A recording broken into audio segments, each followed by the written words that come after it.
Life should be about continuous evolution and elevation. If you ain't doing the two E's, you probably getting two F's in life. You know what I mean? In the school of life, you probably ended up with two F's if you're not working on the two E's, and that's evolution and elevation.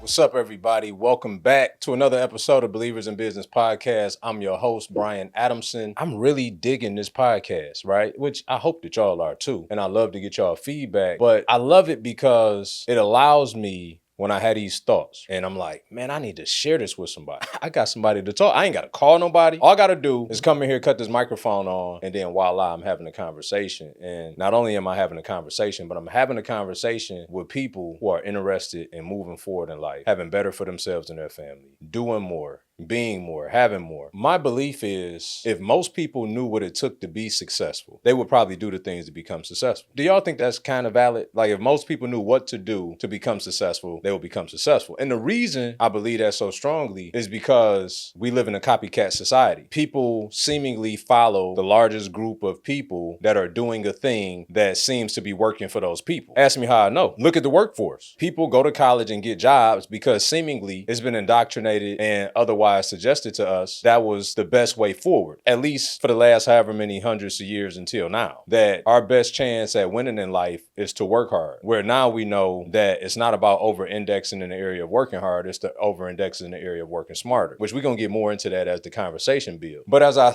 thought about, because I'm very self-aware, one, and then I'm very aware of others. See, most people, I think, when they see somebody that's successful, they're enamored or infatuated with the idea that they're successful. For me, because I've had some level of success, I'm always enamored with the intangibles of why said individual may be successful. So this could be from the way in which they present themselves. This could be their communication style. This could be their level of intellect on said topic. This could be their ability to go out and network and build relationships. This could be where they start out with money, where they're a trust fund baby. What's their origin story? So I'm always looking at those things because I think that you can always find overlapping principles and qualities and characteristics amongst those that have been successful. So when you become self-aware, then you become confident and comfortable with investigating and identifying other things and others without falling into the category of comparison, right? Because comparison is the thief of joy. So we got to be careful about that. But when we become the more self-aware, the more healed, secure, that and content that we become with our own lives, it allows us the freedom to investigate others' lives and figure out what are some of those things that we can extract, adopt, and apply in our own lives to where maybe we can bolster our success further. Hey, real quick, are you operating at a level 10 in your life? Do you want to? I'm talking about a level 10 in your finances, a level 10 in your health and wellness, a level 10 in your marriage and your family life. Like excelling in every single area that's important for you personally and as a business owner. Because if you anything like me, you probably figured out, unless you have every single important area of your life firing on all cylinders, you still don't have success. Like I've been rich and miserable. I've had seasons where my health was compromised, which made the money not so important all of a sudden. I had seasons where my marriage was challenged, the money ain't so important all of a sudden. But here's what I figured out though. There is a world that exists that you can have your faith, your fitness, your finance, your freedom, and your family life firing on all cylinders. And if you don't want to be like the status quo and live a life at a level 3 and be mediocre, then I got just a place for you. It's called Believers in Business. It's a phenomenal community with like-minded individuals who all seek a level 10 life. And in there, you're going to get the tools, the resources to be able to excel in every one of those aspects of your life and in your business, as well as get business coaching to help you to continue to persist and grow your business so that you can have not only the financial success as a 6 and 7 figure entrepreneur, but that you can have holistic success. If that's you, click the link. I promise I'm out your way. Get back to the episode. Right? For me, if that ain't what life is, I don't know what it is. Life should be about continuous evolution and elevation. If you ain't doing the two E's, you probably getting two F's in life. You know what I mean? In the school of life, you probably ended up with two F's if you're not working on the two E's. And that's evolution and elevation. So why am I talking about this? Okay. I wanted to bring y'all in on the conversation today because there's one thing that I've noticed probably more than anything of all the successful people that I've looked at. And it's the length of time in a certain core competency that then we see the overnight success. You look at the likes of TD Jakes, for instance. Think what you want about him, but I'm just using him as a case study because I've studied him, been a consumer of his content for many years, participated in certain events that he's had, etc. Beyond the man of God, the pastor that he is, he's also a phenomenal businessman. If you listen to his story, he talks about about the 10 years in obscurity that he preached at a church, I think of maybe 60 people or less in West Virginia during that 10-year period. Then all of a sudden he moves to Dallas. He plants a church in a very unfamiliar place. And somehow or another, he got connected to do an engagement. That one engagement blew up. And 40 years later, this is what we got. I look at one of my mentors who's now 63. For the last 4 years in his business as a coach and consultant, I think he said the other day he's done like 41 million bucks since 2020. So in the last 4 years, roughly, maybe 2019. So for the last 4 to 5 years, he made 41 million, give or take a year. You know what I'm saying? I don't know how y'all math work, but 40 and 4, 40 and 5, you know what I mean? It all works out. But the stuff that he's teaching today, that the internet and everybody losing their mind over, he's been teaching that stuff for 20, 30 years, but nobody saw him. I could continue to do this and go on and on and on. So why is this important for us? It's important for us who say that we want to be successful, who say that we want freedom, who say that we want work that don't feel like work, that we want to create a lifestyle that we don't need to escape from. The only way you do that is by tapping into your God-given gifts, talents, and skill and leaning into the thing that God created you to do. Now, along the way, we don't despise the fact that we worked the job. We don't despise whatever we had to do at certain points in time for the purposes of surviving the way we saw it. But the truth is, all those things, all those experiences, if we pay attention to them, were developing us into who we are today. So in order to get beyond who we are today, then we got to keep developing into who we need to become for tomorrow. So in saying that, for everybody that's not where they want to be at in life right now, I want you to ask yourself a question. What are you great at? Let's just take great off the table for a second. What are you really good at? And I said let's take great off the table for a second because for the longest time, I want to say I was probably borderline depressed because I always thought that it was something wrong that I never got great at anything. So let me explain what I mean when I say that. Anybody, go check the West Side Detroit or otherwise, anybody that you talk to from the Boys and Girls Club from about age 10 to 14 would tell you I was the best point guard out there, period. Share this with a friend if you think that I'm not talking about what I know that I'm talking about. Phenomenal at basketball. I got to high school, not so much. Comparatively speaking to the other guys, I was decent, but I wasn't cold like I was before. But then I ran track, was cold at track. Played football, was decent at football. I always been cold at getting fly though. You know what I'm saying? Y'all can see that today, little Robert Graham, light little situation. But I always been good at getting fly, right? Although they snubbed me my senior year and because I'd already won 3 other categories. I had won class sexy, class best friends. I got snubbed on best dress because they gave me one more category. But I'm still colder than the other guy today. His name is James. If y'all see him out there, he hopefully would admit that to you. Why do I remember his name 20 years later? Probably because it still bothers me. But anyway, always was good at everything, but not great at anything. Going into corporate America, climbing the charts. Going into real estate investing, climbing the charts. Whatever I do, I always become good at it. But I can't say that I always become great at it. So what would be an example of somebody that's great at something? It would be, in my opinion, a doctor. Because they focused on one core competency and that's all they've done and they've gotten incredibly good at that thing, right? So I would call that being great. NASCAR driver, that's all they do. They're great at that thing. You could probably say the same about basketball, although I try not to put athletes in that box because I think that they could be more multifaceted because otherwise you comments like just shut up and dribble. Yeah, you know what I'm saying? Y'all remember that. But the reason why I'm saying good versus great, because if any of you think like I think, I don't want you to be plagued by the idea of I've been good at a lot but not great at anything. Because I figured out through prayer, petition, spending time with God, talking to my creator is like he wired me to be good at a lot. It gives me the ability and the agility to move and maneuver in and out a lot of different spaces. It gives me the agility to identify with more groups of people. Think about it. I've invested in real estate for almost 2 decades. Everything from single family, from cash flow to fix and flip to wholesale. I bought apartment buildings. I own commercial multifamily. One of my mentors is in the hotel space, which I'm gonna be venturing into here soon.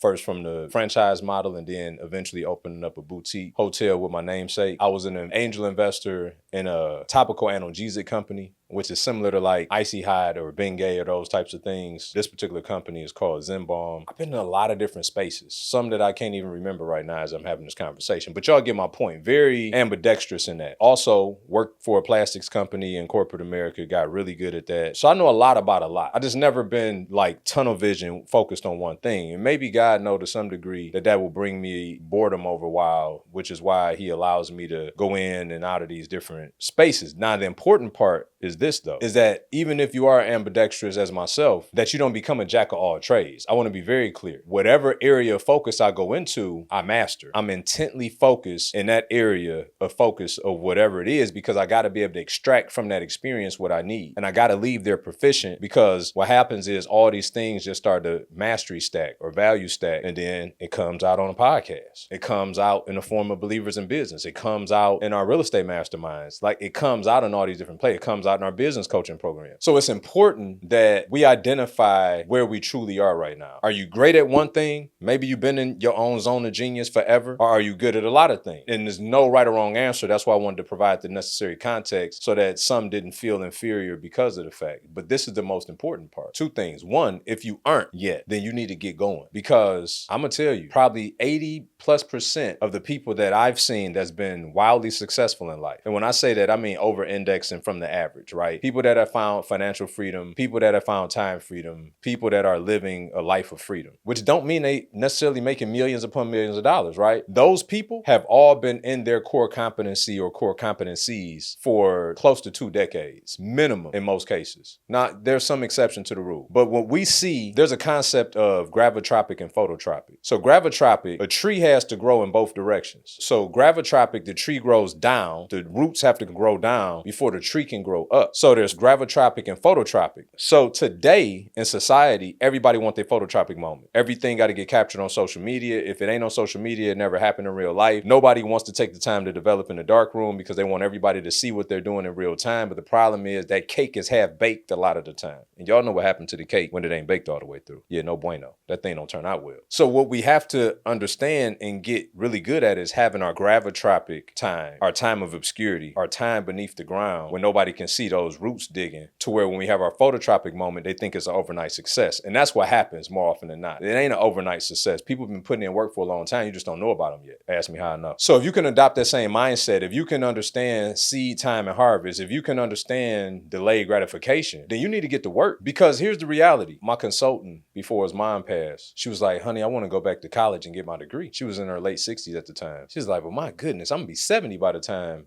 I get that degree. You know what my consultant told her? He said, man, you're going to be 70 anyway, with the degree or without the degree. And I thought that was so profound, right? And I've been living my life like that. Some of you out there right now are in your 30s. Some of you in your 40s. Some of you in your 50s. Some of y'all in your 60s. You like, B, I'm going to be 70. I'm going to be 65.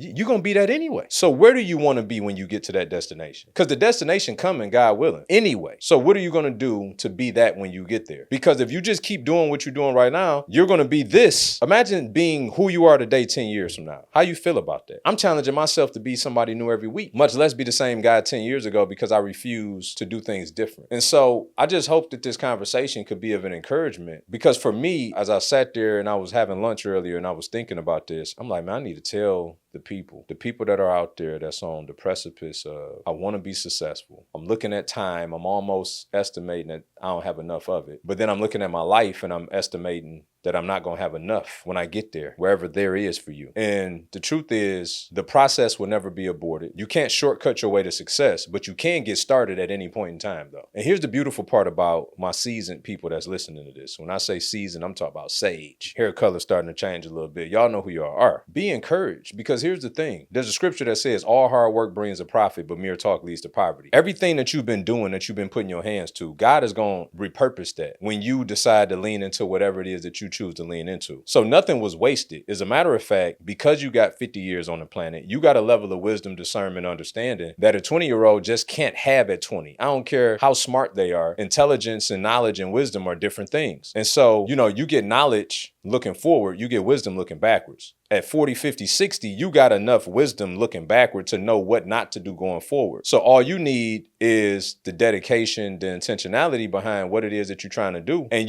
just principally speaking, there's things that you shouldn't do in the process of the things that you should do. So be encouraged by that. Don't fall into this victim mentality of, I wish I would have did this. No, the time is now, because you're still doing some work today. And I'm not saying quit your you got to still make a living while you're trying to make a fortune. So I'm not saying quit the thing that's been feeding you, but build the thing that's going to take care of you. Don't quit the thing that's feeding you, but build the thing that's going to take care of you. And everybody has either become proficient at something or soon to be proficient at something once you have the dedicated focus to go and become the person. I think about me at 41 right now, made millions of dollars, helped a tremendous amount of people in the real estate space, helping business coaches now grow and scale their business, consulting businesses, coaching businesses, starting as believers in business community. And guess what? Y'all want to know the truth? In my sphere of influence, I'm telling people all the time, I have no idea what I'm doing with my life. I want you to think about what I just said. Of all the things I just said to you, at 40, I have no idea what I'm doing with my life. What I do know is that by the promptings that God has given me, I know I'm doing a part of what I'm supposed to be doing right now. And that's helping people. That's serving people. That's utilizing all the experience, the gifts and talents that I've gotten, and been able to provide a better life for myself, my family, and others around me. That I'm supposed to share that wisdom and intellect and skill with others who want it and help them do the same. That much I know. And that's going to always be a part of my purpose. No doubt about it. The capacity would change. The delivery system would change. This podcast is a new one, right? Although I'm bringing y'all myself as the host, I'm gonna eventually start doing conversations with folks because that's a whole nother level to tap into, right? I think that's important. But in the interim, this is another medium by which I get to utilize my gifts and share them with others so that you can live the highest and best version of your life should you choose to, right? As long as He's working through me. And so I just say that to say this, if you define it, you can confine it. I'm okay with not really having a definition to whatever this is right now because I see the impact of what I'm doing and I'm much more interested in the impact as I am about naming all the ingredients. It's just not that important to me. And so, you judge a man by his fruit. And I got plenty of it out here and I want to keep producing more of it. And so I say that not for me, but for you, that whatever it is that's on your heart that you've been wanting to do, don't let another decade go by and not do nothing about it. And the other part is there's no such thing as an overnight success. So if you feel as though you are behind, then now is the time to get going because every day that goes by is another day you are behind. But you can stop all of that right now by just getting started. And it's as easy as this, making a decision. Because when we make a decision, we cut off the option. See, when you have an option, there's a choice. When you decide, you're cutting off all other options. So that means I'm stopping thinking this way and I'm thinking this way. I'm stopping doing things this way and doing it that way. And so legitimately, you just make a decision, just as I did some 2 weeks ago. And I'm like 4 pods in because I decided that this is what I'm going to do. I decided it was so important, I'm going to put it on my calendar. And I decided I'm going to stay committed to the process. And here I am. I ain't never did it before, now I'm doing it. So let that be of encouragement to you that whatever it is you want to do, you got to make a decision and then you got to take the action. For some of you, the action is going to be go learn the thing you need to learn. So you're going to have to go pay for some coaching. That's going to help expedite you, by the way. Y'all want a cheat code to shorten the time frame? Coaching collapses time frame. For others of you, maybe you already got the coaching, you need to implement more. Or maybe you need better coaching because the thing you've been implementing still been getting you nowhere. Everybody got something they need to do. Whatever your unique starting point is, decide what that is, commit to what that is. I want to leave y'all with this. Ecclesiastes 11:4 says, farmers who wait for the perfect weather never plant. If they watch every cloud, they never harvest. There's never a perfect time. I mean, think about the wisest, richest man in the Bible said, farmers who wait for the perfect weather never plant. If you're waiting for the perfect weather, you'll never plant. There's no such thing. You have to ask yourself, how soon do you want your life changed? And if the answer is ASAP, then that's your answer also to when you need to get started. I hope this blessed y'all. I hope this helped y'all. And just remember, man, stick to the mission.